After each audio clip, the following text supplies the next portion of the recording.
Bună ziua!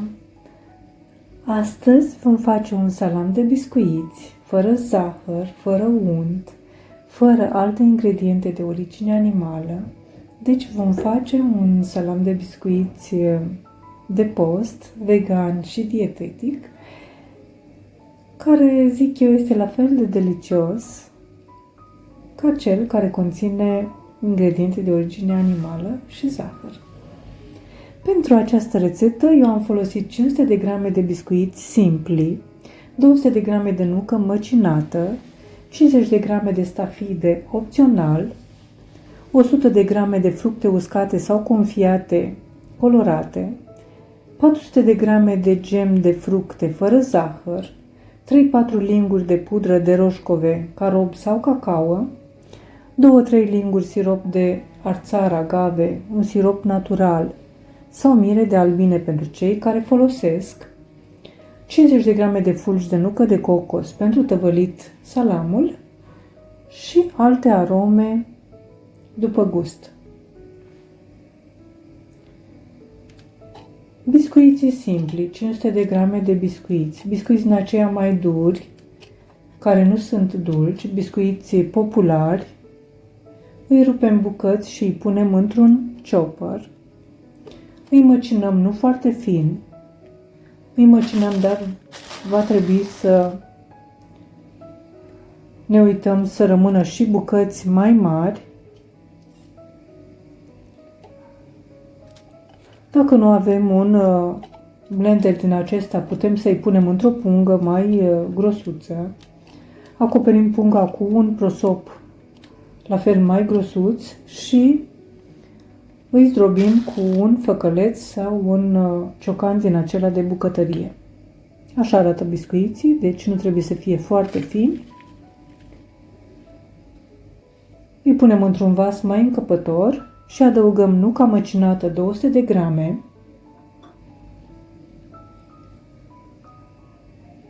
carobul sau cacao, pudra de roșcove 40 de grame, stafidele care sunt opționale 50 de grame, fructele uscate 100 de grame, am pus eu colorate ca salamul să arate frumos în timpul tăierii, portocală confiată, am pus 2 linguri, dar puteți să puneți alte arome care vă plac, vanilie sau altceva, și un gem de fructe 400 de grame. Atenție, dacă gemul este prea uscat, vom pune mai mult, vom pune chiar 500 de grame, pentru că această compoziție să se poată lega.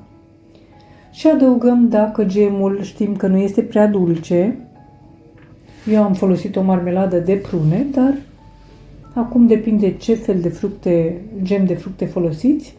Dacă nu este prea dulce, adăugăm și un sirop natural sau miere de albine pentru cei care folosesc.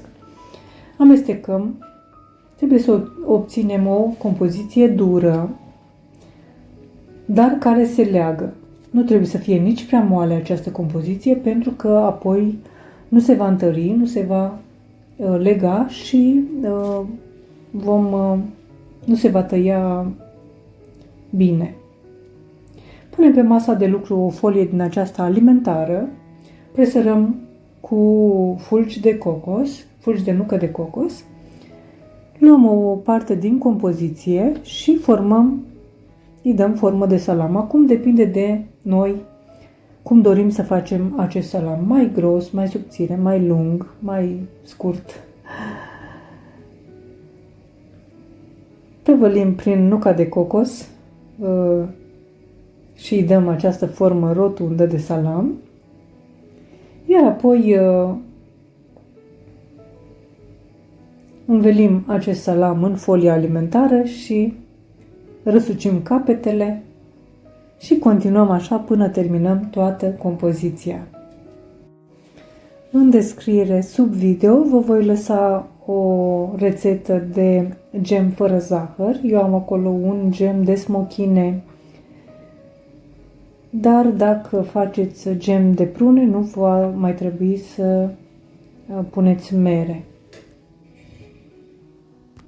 Pentru că prunele conțin pectină care va lega acest gem. Mie mi-au ieșit 6 batoane din acestea, le-am pus la frigider, le lăsăm câteva ore la frigider sau chiar peste noapte, apoi le putem tăia și servi.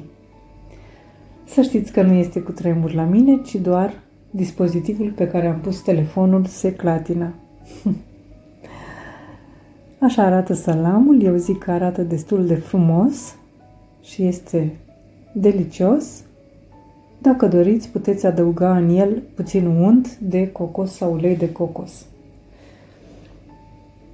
În lumină arată ca un vitraliu, o felie din aceasta. Eu vă doresc poftă bună, vă mulțumesc pentru vizionare și vă aștept la o nouă rețetă data viitoare. La revedere! O zi bună!